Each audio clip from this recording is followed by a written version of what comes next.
Odin and the Runes. The story of Odin's sacrifice to gain the knowledge of the runes also comes from the Hávamál, the poem that tells of how he acquired the need of poetry. It is once again told from Odin's first-person point of view. I ween that I hung on the windy tree, hung there for nights full 9. With the spear I was wounded, and offered I was to Odin, myself to myself, on the tree that none may ever know what root beneath it runs. None made me happy with loaf or horn, and there below I looked. I took up the runes, shrieking I took them, and forthwith back I fell.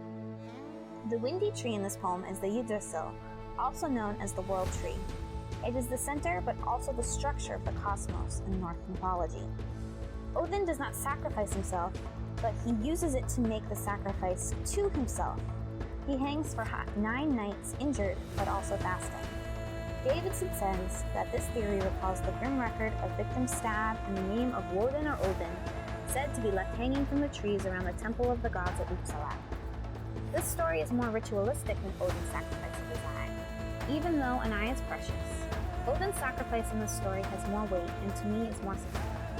While the image of the spear in this side and the hanging echoes the crucifixion story of Christ, Davidson reminds us that this sacrifice is voluntary, and its purpose is the acquisition of secret hidden knowledge. It is not a sacrifice for man, or to cleanse the suffering of the world.